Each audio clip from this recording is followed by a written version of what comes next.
Hi everyone, welcome back to my channel. আজ 12ই March আর আমরা এখন যাচ্ছি চন্দ্রকোনায়। কালকে মা বাবা বাড়ি এসছে, মা বাবার সাথে আমিও ওখানেই গেছিলাম। ওখান থেকে আজকে আমরা এখন এই দুপুরের দিকে বেরিয়েছি। আমাদের সাথে সুপ্রিয়াও এসেছিল, তবে আমাদের সাথে ও যাচ্ছে না, চন্দ্রকোনায় যাচ্ছে না, ও গেছে ওর বাপের বাড়ি।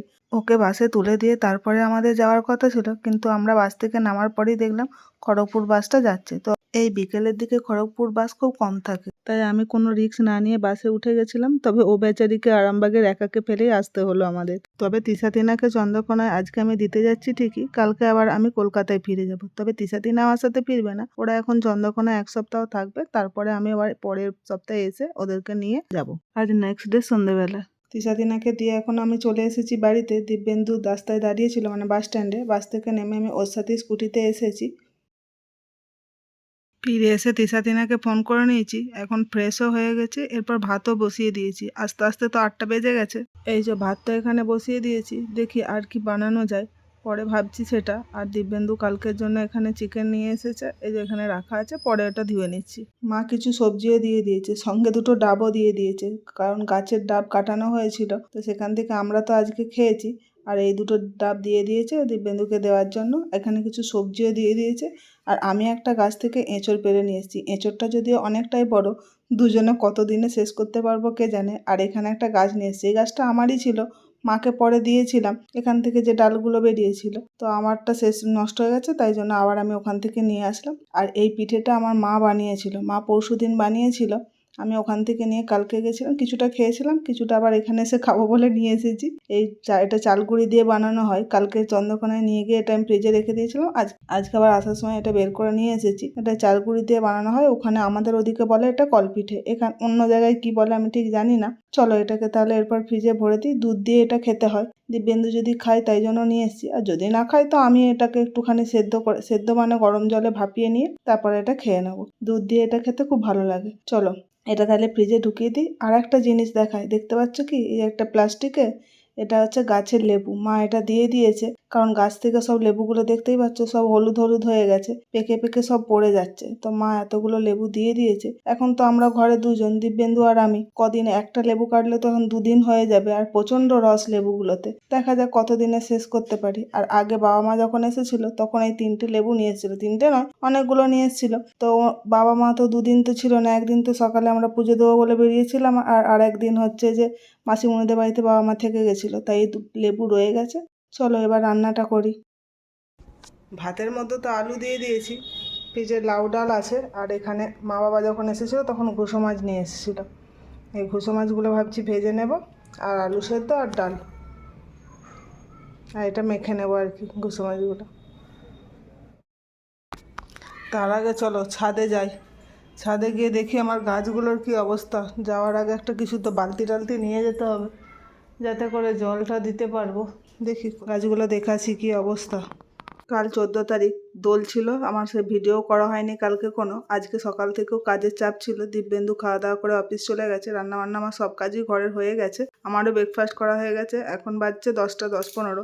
চলো এখন ছাদে যাই, দিয়ে একটু গাছের ডাল টালগুলো কাটি, গোড়াগুলো একটু খুঁড়ে সার টার দিতে হবে, যদি মাটি চেঞ্জ করতে হয় সেটাও করতে হবে, কারণ অনেকটাই দেরি হয়ে গেছে। আমি সাধারণত ফেব্রুয়ারি মাসে করি, কিন্তু এবছর ছাদে কাজ চলছিল, তো এখন যাব ছাদে। গাছগুলো সব এখান থেকে এটা কোথায় গেল, মাটি কোড়াটা, এ কি কথা, সে আবার কোথায় চলে গেল, দেখো কোথায় কোথায় কোথায় সেরেছে। একটা হারিয়েছে, আবার একটা হারিয়ে গেল নাকি।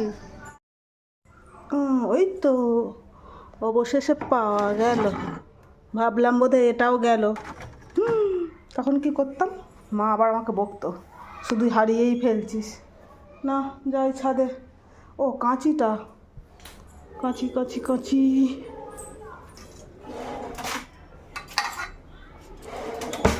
সব এগুলো করি।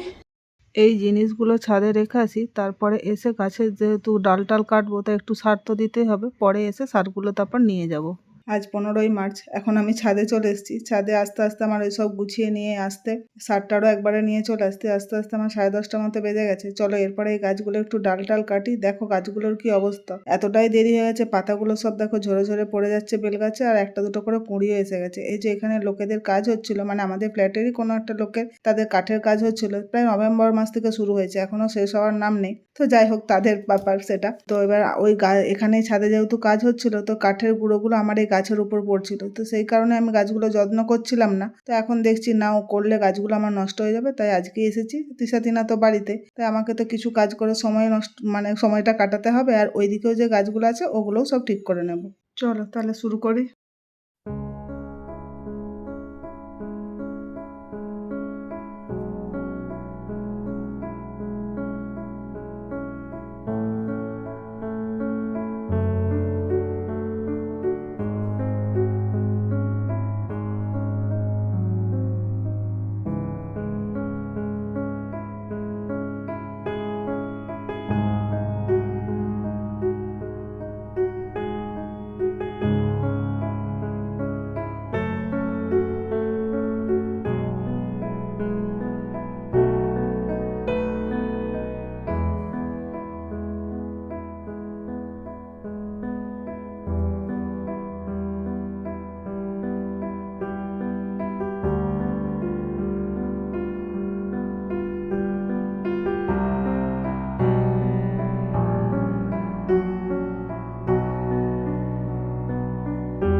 অবশেষে এতক্ষণে কমপ্লিট হলো। এখন 2টো প্রায় বেজে গেছে। গাছগুলোতে একটু জলও দিয়ে দিয়েছি। দেখতেই তো পেলে কিছু কিছু গাছের তো আমাকে মাটি চেঞ্জ করতে হলো এবং শিকড়ও কাটতে হলো। বাকি যা মাটিটা ছিল এপাশ ওপাশ, সেগুলো যে চেলে এই গামলাটায় রেখে দিয়েছি, কালকে এগুলো রোদে দিয়ে দেবো। সব কিছু নোংরা পরিষ্কার করে ঝাঁটটার দিয়ে নিয়ে ওই বস্তায় ভরে রেখেছি। ওই দিকটাতে সব শীতের গাছগুলো ছিল, সেগুলো এই সাইডটাতে নিয়ে এসে ওদের যে পুরানো গাছগুলো ছিল সেগুলো কেটে দিলাম, আর ছোট ছোট যে গাছগুলো রয়েছে এখন ওই টবেতেই থাক, পরে ওগুলো বর্ষার সময় চেঞ্জ করে দেবো। এই সবে মাটি চেঞ্জ হয়েছে, এখন তো রোদে রাখা যাবে না, এখন এই ছাওয়াতেই এখন কয়েকদিন থাক, তারপর 2-3 দিন পরে ওইদিকে শিফট করে দেবো।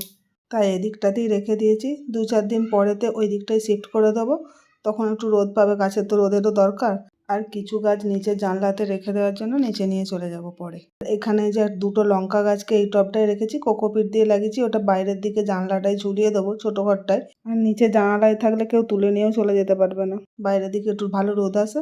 ওখানে একটা জবা গাছও আছে। প্রচণ্ড গরম করছে, চলো 2টো বেজে গেছে, এরপর এগুলো সব নিয়ে নিচে যাই। এই যে সব গুছিয়ে নিয়ে নিচে চলে এসেছি। জানালাতেই টবটাকে লঙ্কা গাছের গাছটাকে রেখে মানে লঙ্কা গাছের টবটাকে এখানেই রেখে দিয়েছি। দেখি একটু সেট হয়ে যাক, তারপরে ওটা বাইরের দিকে বের করব। চলো, এখন প্রচণ্ড গরম করছে, স্নান করতে হবে। দেখবে কটা বাজছে, দেখো 2:30টা বেজে গেছে। চলো যাই স্নানটা করে নিই, প্রচণ্ড গরম।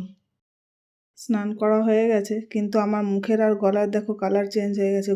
মুখটা তো লাল লাল হয়ে গেছে, গলাটা তবু সাদা আছে।